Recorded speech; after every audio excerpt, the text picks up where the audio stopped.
no one tells you as an Olympian how hard it's going to be if you're still in the sport and you don't make the next games. This was recorded at the Media Joint.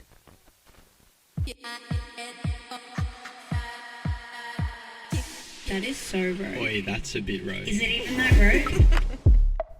Welcome back to another episode of A Bit Rogue. I am your host, Skye Sydenham, and I am joined again by Emma Jeffcoat, Olympic triathlete. Emma, how are you this morning? I'm great, thank you. Thanks for having me back. Yes, it's so cool to have you back, but the reason why you're here, it's Olympic week. We're well and truly into it, and I'm sure if listeners have now realised you're here and not in Paris because you unfortunately you didn't qualify this year.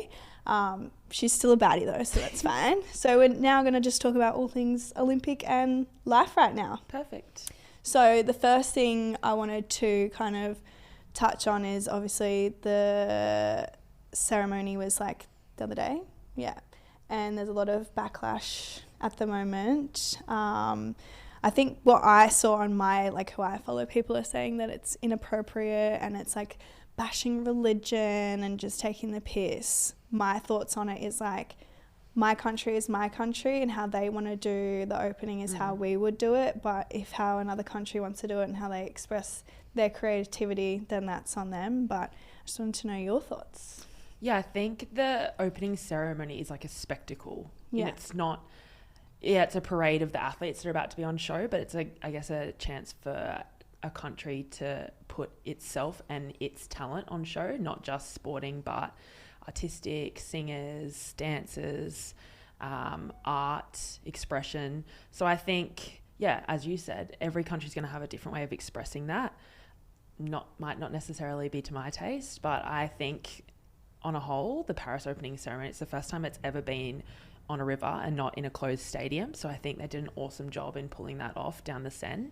I know the athletes I've spoken to thought that was unreal to be able to move past hundreds and thousands of people in Paris, and then past landmarks like the Eiffel Tower, and then to finish up in the stadium was awesome. So I think they did a good job. It's very cool. It is a cool setup this year though. Like I think this is the furthest, so with surfing it's the furthest away athletes have ever been to the main event. Insane. Which is crazy, but still kind of cool. Bit sad that they get to miss out on the Olympic Village, but yeah, the Village is a perk. That is a perk, yeah. But I feel like for the surfers, like, I don't know. I feel like they have their own little clique anyway. I mean, they're in Tahiti. Yeah. I don't feel too bad. Yeah. And they've got real beds.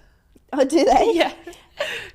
How did you find out about that? Because I saw like videos of their hotel they're staying in and it looks lush. But then also like the rowers and the kayakers aren't at the main village and they're in like this palace. Oh. Really nice, like accommodation. And then the village, which has its perks, but then yeah, you're on the cardboard bed. Yeah, I know there's been so much about the cardboard beds. It was funny because we were like kind of talking about it last time, saying that they make it cardboard so you can't get into any nasty business. But I feel like everyone like Lab Bible and everything has been covering it, being like talking about how the athletes are like doinking and stuff because they're in like their prime and everything. Athletes are athletes. Yeah. We can manage. Yeah. I was literally... Did you hear how many condoms had been delivered to the village? Oh God, like hundreds and thousands. It was like 300,000. Yeah, they didn't hand any out in Tokyo. Forbidden.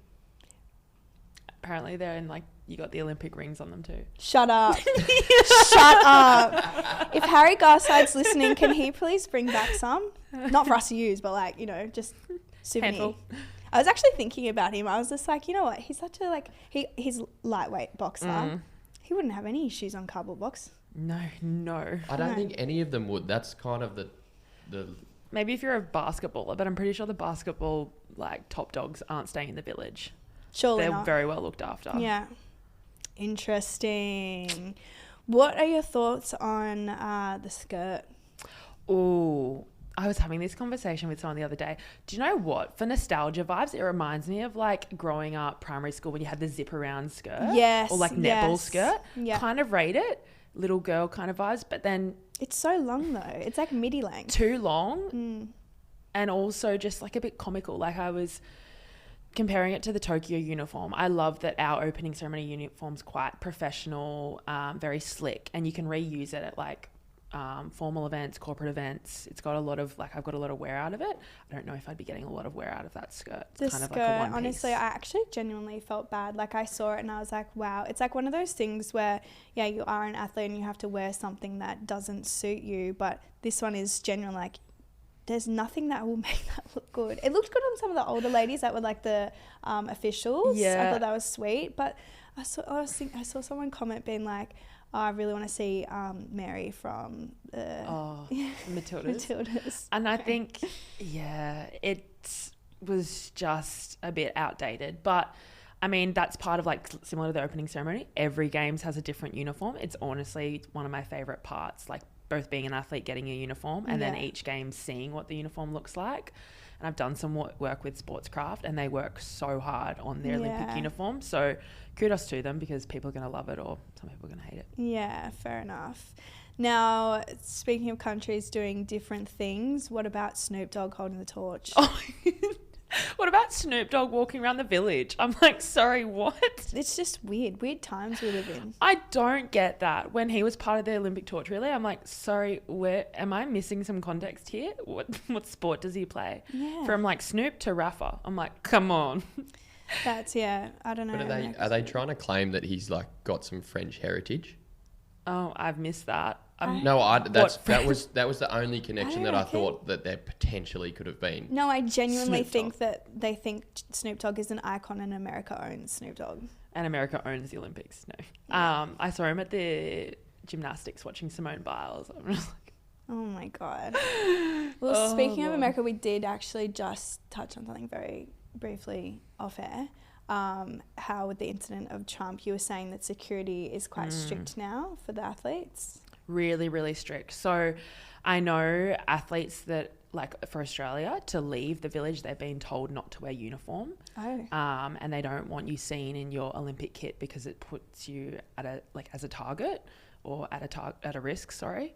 And from all the conversation being had around, I just think the present time we're in with everything going on in the world, be it Trump, be it what's happening with Israel and Palestine and that area of the world, I think it's just at such a heightened risk, and everyone's watching the games. Like, it has all eyes on it. It is a prime target, and you have hundreds of thousands of people in one city gathered together. So I think while it's a bit somber, it is a real risk. And I know that there's been so much emphasis put on security within the village, at stadiums, and countries sending their own, like the AFP's been sent for Aussies, FBI for America, like people are sending in their own security. That Right, I didn't know that. Yeah, if something was to happen, there's people on the ground that can Do you think help. that athletes think about that though? Like, is it something in the back of their mind, their safety, or not really? It's funny. It's not something that had come to my mind actually until my dad said something, and it had not come to my mind until the team had been named. I knew I wasn't going, and my dad actually said, he's like, I'm so grateful you're not going, because I've been so worried around security and the risk of something happening at these games. He's like, as a father, it just makes me quite relieved in that sense. And it had been something I'd never thought of until that moment, that I was like, oh wow. I think as an athlete, it's a dream come true, and you don't want to give any energy to that. Your energy is going into performing, and like I said, it's a dream come true moment for so many people. But I think for security and staff, it's probably taking a lot of their energy. Yeah. So going back to the last episode we did together, we spoke about your rogue moment of the water quality. Oh yeah. So you mentioned just before that the water quality has failed. Yeah, so for triathlon and marathon swimming, they are swimming in the Seine. So people haven't swum in the Seine for 100 years. It's been banned. They're supposed to be swimming in the Sorry, Seine. they're supposed to be swimming in the Seine. I put the triathlon's on Tuesday and Wednesday coming up, and I put my money on it. They will be swimming. There's been too much money invested that they won't. There's been 1.5 billion euros put to cleaning up the Seine. Jesus. So much money. What would they do if they don't do the swim? Like, do they move it? Do they put them in pools? This is the crazy part. It'll be a duathlon. It's not the same race. Oh. Coming from someone that loves the swim, I'm sorry. So it'd be a 10K, 5K run, 40K cycle, 10K run. So no swim. There's no contingency. They will not move it. That's the French for you. Wow. Okay. Wild. That is crazy. And like the other factor to it is like it's this juggling act because the water quality is so shocking. And there's been higher rainfalls, which is why the water quality is so bad. This E. coli levels are through the roof. And also with the rain, the current is moving like really fast. So at one point it's slowed down now, but it was moving 2 meters per second. So like faster than world record pace for 100 meters. The current was moving. So the issue was they need the current to be moving to wash the shitty water down, but they also can't have the current run that fast because athletes won't be able to make it through the course. They'd be washed away. Oh my gosh. You wouldn't be able to return. You'd think after all this time knowing that you're going to be hosting the Olympics that they would have started working on it sooner, but anyway. Take them to Tahiti. No. Yeah. No, for real though. Like maybe do the race somewhere else. If they're going to put the surfers in Tahiti, what's wrong with putting the triathletes somewhere else? And that's the thing. So for marathon swimming, there's a contingency. They'd move to the rowing event and race there. For triathlon, they would delay it and hope that the water quality cleared up a few days later. If it hadn't cleared up, they run it as a duathlon, which I just think is, if that was to be the case, and it's the big talking point at the minute, would be so devastating because that's not your event. Yeah. They're not there to race a duathlon. Yeah, that is sad. Well, so you're officially an Olympian that didn't make the Olympics, which is not uncommon this year though. Can I just say, when the team got announced, someone messaged me on Instagram and they're like, guess that makes you a has-been. I was like, yeah. She's not a has-been. No, it's funny. It's not funny, but like obviously Brittany came on, who's an Olympic diver. She didn't qualify either. So I was just like, are these motherfuckers listening to a bit Rogan being like, don't pick her. No, I'm kidding. But it's not uncommon for athletes that are Olympians to not make the Olympics. It's crazy. So Brittany actually put up a TikTok explaining that, you know, she did feel quite bitter and feelings of jealousy when she was seeing people leave for the Olympics and, you know, pretty natural feelings. Did you feel any negativity at all? You're quite a positive person. I definitely am naturally a positive person, but I'd be absolutely lying if I didn't have feelings of jealousy towards them. And I think the big thing I keep saying to friends is no one tells you as an Olympian how hard it's going to be if you're still in the sport and you don't make the next games. And so many people have been like, oh, but at least you're already Olympian. Like, at least you've already been, you know, you've been to one. And it's like, yeah, thanks, but that doesn't help me feel any better because this is still my life, my goal. Tokyo was very unique in that I didn't have any family and friends there. There was no crowd. It wasn't the full experience. And, you know, I still have so many aspirations in this sport that it's, I have come to terms with the fact I wasn't good enough to make the team this time round. Doesn't mean it's any less disappointing. And I think the big thing is like I can be in one hand disappointed, but in the same moment I can still be proud of the effort I put in to try and make the game. So in little moments I am still proud of myself and positive, but in some days are just tougher. And when it's all over the radio, TV, social media, it's all people are talking about. I was at training the other day and I was getting into my car and this woman was looking for a park and she stopped and I knew her from like a decade ago. Once I went to, she's like, what are you doing here? And I was like, oh, I've just been for a swim. She's like, no, I mean in Australia. Why aren't you in Paris? And I was like, oh, yeah, I didn't make it. And she was like, why? And I was like, why do I owe you an explanation? That's so awkward. I didn't make it. I wasn't good enough. Like, what a dero. It's just like, it's kind of those moments that make it tough. Yeah. Because it's, I guess, sport. Like, one hot thing I love talking about is like how everyone feels like they can comment on your body shape and body image in sport, and or money. Like, how do you earn money? Like, how much money do you make? Well, if that was normal society in a normal job, business, no one's asking you how much money you make or commenting on your body shape and size. Yeah. In sport they can, and it's similar. It's like, why do I owe you an explanation? Yeah. So do you feel like you'll go for 2028? At this point in time, yeah. You will? I know, which is, again, daunting. But I think for me, I've moved back home to where I own an apartment. It's where my family and friends are. I'm very settled with my coach and my training group and staff I have around me.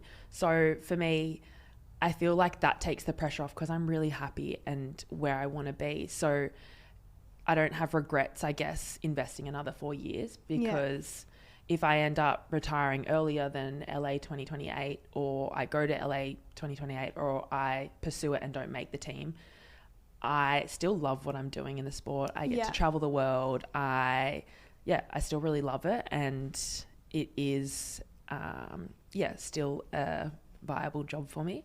And I also know like it won't last forever, so it's exactly. I've got 4 more years realistically, so why not make the most of it? Do you get any feedback as to why you didn't make the Olympics? Yeah, you definitely do. It was really clear cut for me. Like, I didn't race all of last year. I was injured, didn't race the key benchmark events that the policy says that they were picking off. So I honestly probably just didn't get. That's so disappointing, because obviously, I don't know if you know Emma from gymnastics. She obviously was retired. She come back for 9 months and she made the Olympics. So it's not like, you know, it's not possible. So it's disappointing, but you can understand why. Yeah. Different sports. It is, I was only talking to a friend the other day. It is tough when teams are picked through discretion, which I think we touched on last episode, where it's not automatic. So it's not as clear cut, because if people are automatically qualified and they were like a cut above the rest, you're happy for them. And you're like, I understand they deserve to go. When it's discretion and they're picking like the best of an average bunch, it's a bit tougher to like kind of stomach the decision, but at the end of the day, like the teams being sent, they deserve to go, and I'm really excited to watch them race, and I hope they just really can soak up and enjoy the experience, because it's a lot. It is. So now that you're obviously not going to the games, but you know you've still got to say obviously not going to the games. What the fuck else do you want me to say, Josh? I'm sitting right here. Yeah. Say the bloody sentence for me then. So you're not in Paris? No. Euro summer ended early. That's fine. You can stay here with me, doll. So you're not in Paris and you're not going to go again potentially until another 4 years. Is there anything that, you know, you want to talk about or, you know, share that you felt like you couldn't before because you were under a microscope for qualifying? Like, is there anything to do with like body image or anything like that? Or did you still, because we did touch on how you weren't the norm, like you still have balance, you still were studying. Is there anything that, you know, you can now talk about that you're like, oh, I needed to share this? Or no, there's really no juicy gossip. I'm a pretty open book. I think I've already been quite outspoken over the years on topics that I'm passionate about. The body image and I guess body shape one's a really strong one, and I will continue to be so. And I think the sport will continue to grow in that space too. But I feel like all sports though, 100%. It's not just like no, it's all sports. It is all sports. And I do feel like when athletes leave the sport though, they definitely kind of leave that, I guess, bubble, and then almost realize like, wow, some aspects were so toxic that I didn't realize, or I didn't see at the time because I was just so invested and so focused on that goal. And I think that's probably where the balance that I have in life helps me during the experience as an athlete, because I am learning as I go and kind of seeing it and being more and more comfortable to call it out and try and shift the needle in a positive sense. And I think that too gives you like a bigger purpose and a bigger, I guess, role within the sport, or like you start to leave a legacy while you're still in the sport, and that's bigger than just going on Olympics. Yeah. So I think that's something that I'm quite passionate about, and whilst I'm not going to the games, you still see like value in being part of like the Aussie team. Yeah. Something I do enjoy about the Olympics, it's a good reminder as well, and going back to body, is I have a pair of like a one piece from Dolphin, right? And the other day I was like, God, it's really like cutting into me. Like maybe I put weight on. And I'm not usually someone that I don't have scales at home. Yeah. I don't weigh myself. Like I'm just like, whatever, I'm cruising.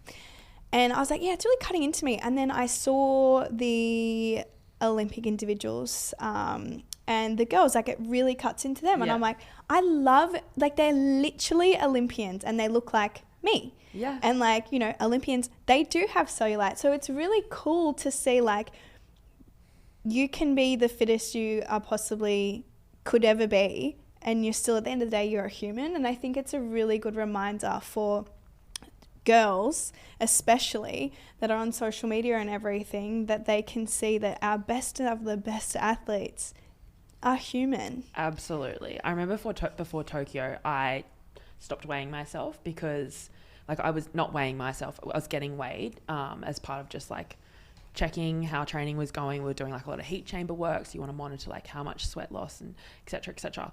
Anyway, I started doing blind weights in the gym and for sauna because I was like, I don't want to see it. It's like getting into my head.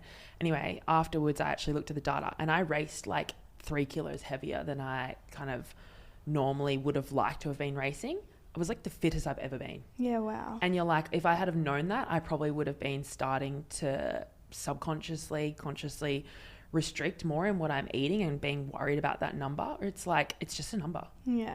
And I just think that's, something that in sport kind of does my head in when people are like, oh, they look so fit. And I'm like, yeah, cool. What is that? Or like, you look like a triathlete, or like, yeah, you look ready. You're like, what does that mean?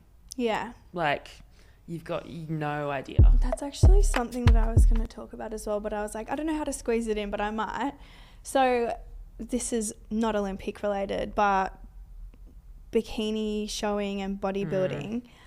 I don't understand why that sport, it's not a sport to me, is becoming more and more popular, because it's literally like the unhealthiest competition ever. You're just starving yourself until you are stop drinking, dehydrated, and then show your body. I don't even understand why that's a sport. I don't even know why I was even saying this, but people I was get just like obsessed with it. Obsessed. And like, even that to me, like, I mean, it doesn't interest me whatsoever, but like their whole gym exercise routine is targeted to just like looking a certain way. And I'm like, you're not exercising to feel good. You're not exercising to move your body. You're like, whole life is tailored to this. Yeah.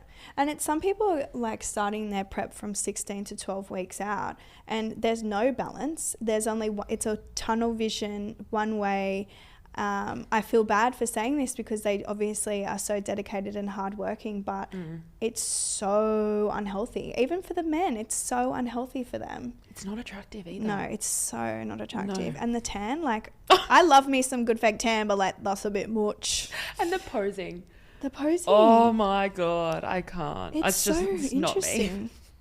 Not me. So going back to now Olympics again, do you feel like now taking a step back and having some reflection, even with the decision to continue going on, do you feel like athletes should kind of not follow your footsteps, but be more of a voice and speak up and say, like, you know, my life doesn't particularly need to look a certain way, my body doesn't need to look a certain way, don't need to shut my mouth when I don't feel like something is not right? Or do you think that it'll never change because people need to, you know, kind of stay in their lane to be where they need to be, especially if you're in a sport that's by discretion?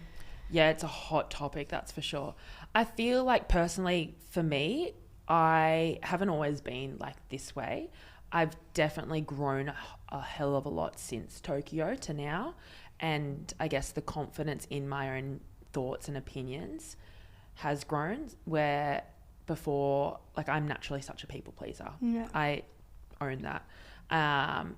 So for me to kind of feel more comfortable these days to come and voice my opinion, stand up for what I believe in, or speak out when something doesn't sit right and things happen, it hasn't always been the case. So it's been something that's shifted within me, and I'm really proud of it. And I think the big learning piece I've seen is so much, like, the amount of feedback I've got back of people being like, thank you.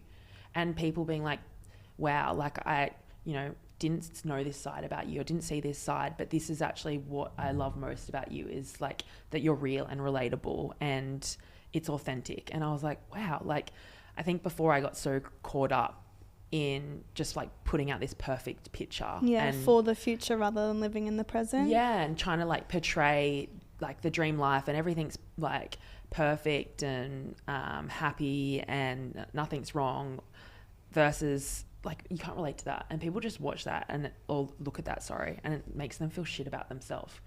Versus like being able to be like, yeah, I've had a really flat week, I'm not confident about what I look like all the time, I struggle with body image, poor races, finances, whatever it might be, relationships. And people are like, oh, I can relate to that. Like, she's normal. Yeah. And I think being able to normalize just that, so that it's like athletes are real people, like you said before.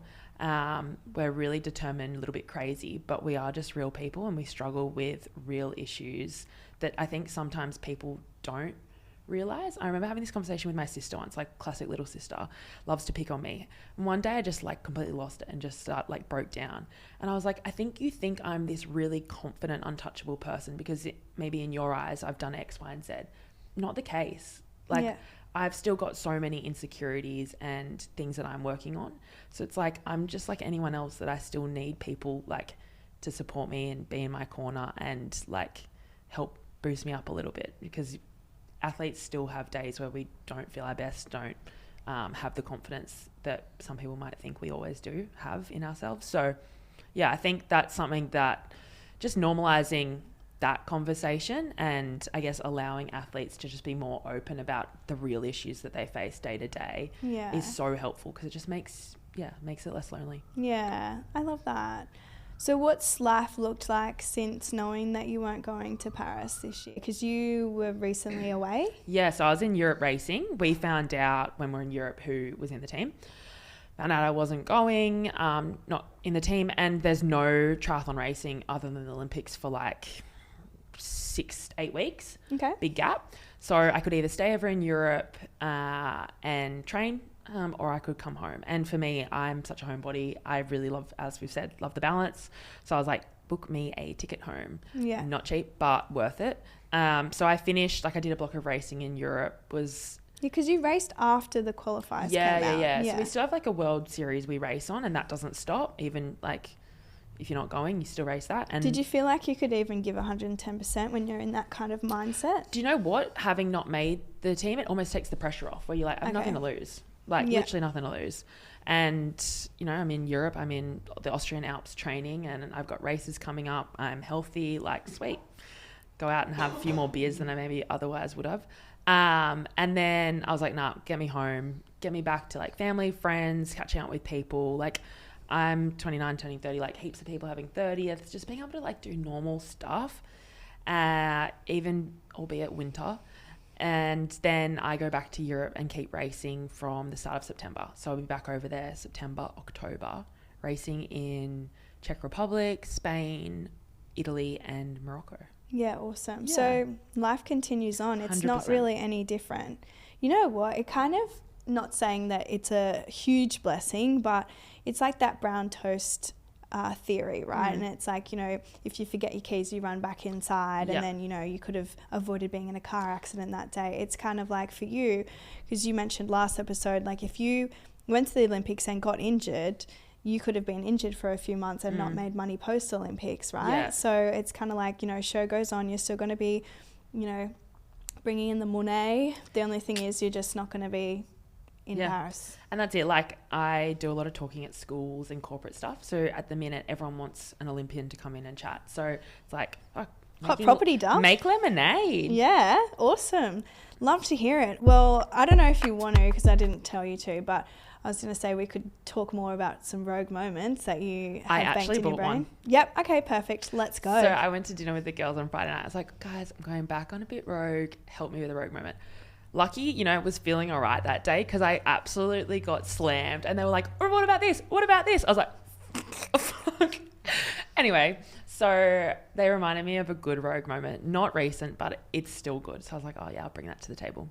So in triathlon, well, in sport, I guess in general, sometimes we can't, like altitude is a great element to try and boost fitness. Sometimes you can't always go up to altitude. So there's this thing called an altitude tent, which like stimulates being like at 3,000 meters up.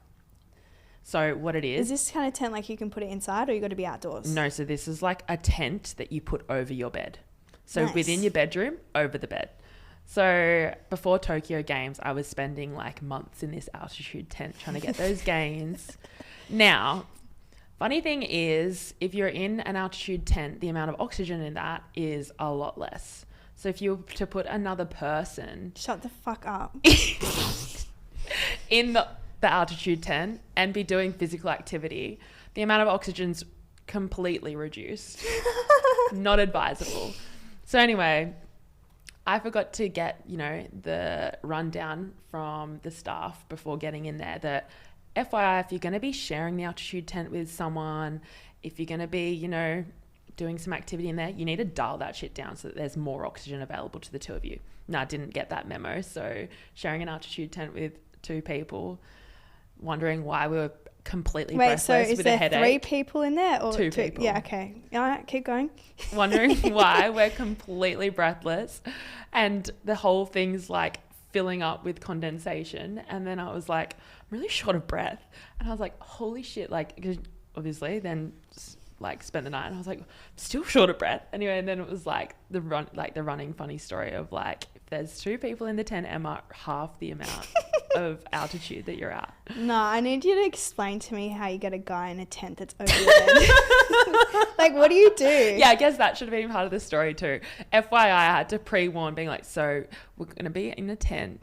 Do you know what? People fucking love it. They're like, what? You like tell it to them. They're like, I mean, it's like a one-off opportunity. Oh my God.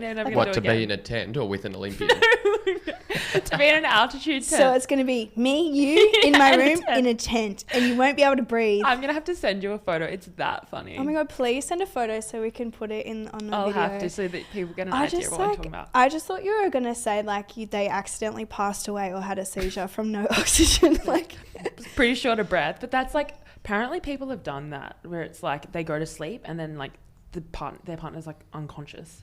Shit. Because there's just not enough oxygen.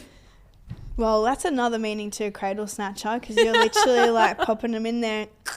Wow. That's huge coming from you. I didn't expect that. That was a good one. You're I welcome. like that one. I totally had forgotten about it. And then I was like, oh, that's right. Who reminded you of that?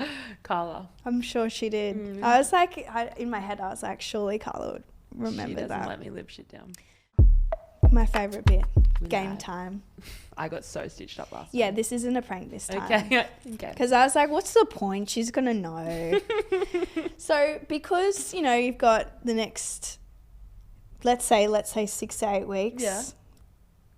Free, essentially, and you can potentially dabble in men again without the tent.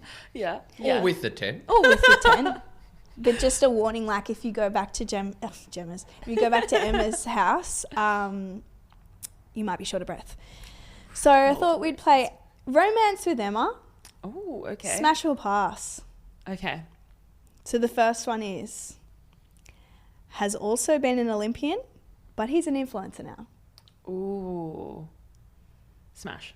Okay. Start strong. He has secure career, lives a healthy lifestyle, but he's at the beach club every weekend. Oh, the beach club. That's all right. I'm going to actually change my previous answer and go pass and smash number 2. Okay, perfect. This isn't personal. I just thought of it. You can also smash multiple people. No judgment. No judgment. Now we know we can turn the dial down. Well, Skye thought there was 3 people in the tent. Well, There's no judgment. You said 2 other people, and I was like, all right, sis, pop off. I'm into whatever you're into. Like she said before, they're athletes. They can handle it. Yeah, don't yuck my yum. Okay. He does swim club with you, and you have like mad, intense sexual tension, but he's 23. Oh. Age is just a number. Smash. Actually, quick side note, someone that I saw, like you were doing swimming or whatever, there was a bit of tension. Oh. I didn't really understand his age though. Understand as in like he looked like borderline, he's young but like not that bad. I think he was like 20. Ooh. Yeah. Oh no. And I like went to hook up with him and I was like, wait, like I'm way too old for you. And then my ex told a mutual friend to tell him not to get with me. Anyway, so my dream of hooking up with a 20-year-old didn't happen. Anyway. Goddamn. Someone related to Carla Van Wieren, because she has a lot of relatives. She's got a shitload. Smash or pass? Oh, God. I'm going to go pass. It could be sisters-in-laws, cousins. Yeah, nah. She's been my best friend for life. I'm not going there. All right, fair. I was going to say scary smash, but it sounds like you are the scary smash yourself.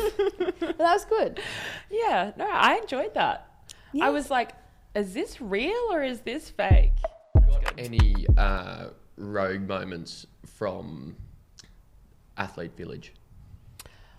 So this... Olympic edition. Have you ever smashed in the Olympic Village is what we're trying to ask. I didn't in Tokyo. Just very disappointing. Did you line it up and it just fell through? I didn't even line this up, but it was like close to like a dream come true. Just didn't happen. But Ooh, from Australia? no, America. Ooh. LeBron James was like wandering around before he went to opening ceremony and obviously stood out. He's like how many heads taller than everyone else. So everyone was going and getting like a photo with him, asking for a photo. Anyway, so I got my photo with him and he was giving his number out to girls, but no, sorry, he was getting numbers off girls but not giving his number out. Anyway, I didn't get his number, but apparently he was giving his number out to, or whatever, asking for numbers of like 10 people. And I was like, damn, That's lucky bitches. That's so standard though as an athlete. But like imagine like literally everyone's like lining up to get a photo with this guy, get your photo, and then you're like, no, I didn't want to. I've been given zero consent to share this, but my friend last week smashed an NBA player, and he was on his way to Paris, and he was like, "I'll come see you on the way back," and she was like, "Oh my god, slay!" But this is the situation. So they're doing it like at first, like they went to dinner like 5 nights in a row, right? Yeah, and then she ends up, they like doing the deed, and then he stops and goes, we should take things slow. And I said to her, I feel like, because he said it doesn't count if I don't finish, and I want to see you when I come back from Paris. And I said to her, I actually reckon he's got a girlfriend, and he's telling himself if he doesn't finish, it's not cheating. It's not cheating. So I Google. I can't really find anything online about him having a girlfriend. And then like it said, there was like one random celebrity blog post that said like he potentially had a pregnant partner or something in the beginning of the year, but nothing recent. 2 things. 1, selfish lover. 2, it's actually like a real common thing with guys that they like won't, how do you politely say it? Finish. Yeah. Squirt one.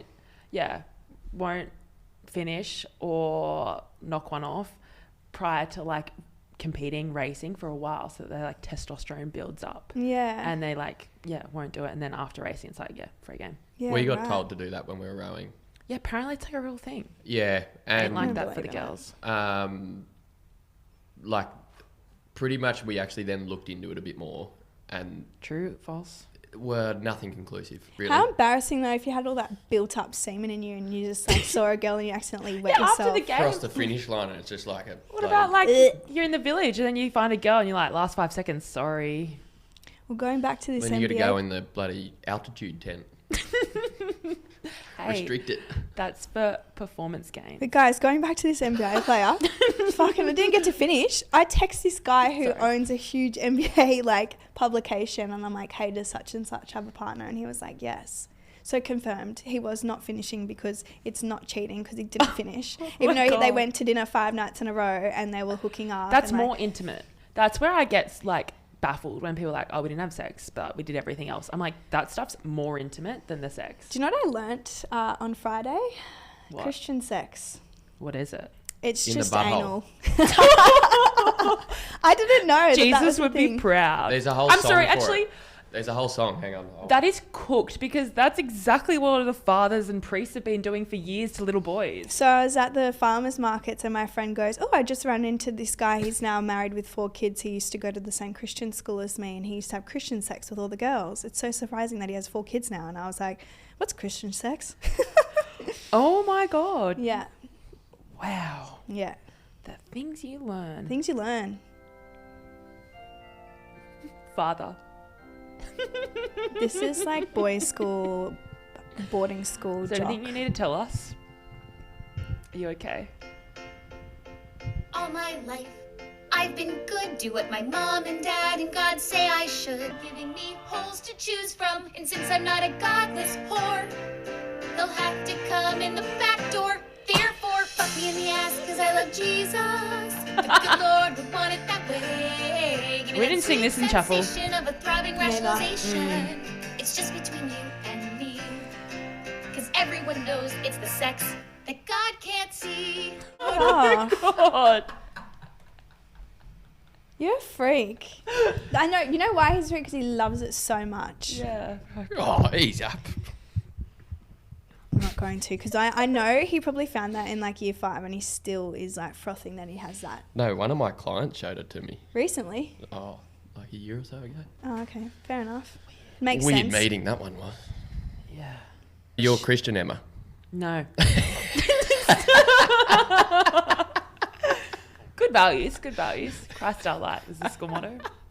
Well, Emma, thanks for coming back into the studio. It was lots of fun having you here. I'm sorry that you aren't in Paris right now, but at the same time, I think it's a really good way to prolong your career and put some more fuel in the fire. And like I said, it's kind of like burnt toast theory. I feel like there's a lot of opportunities for you right now, like your public speaking and other appearances. So right now is bank time. Filling up that cup at home. Yes. But thank you for coming in. Pleasure. Thanks for having me. Thanks for listening to A Bit Rogue, where we uncover the stories of athletes, artists, and celebrities with their most rogue moments. Episodes dropping every Wednesday.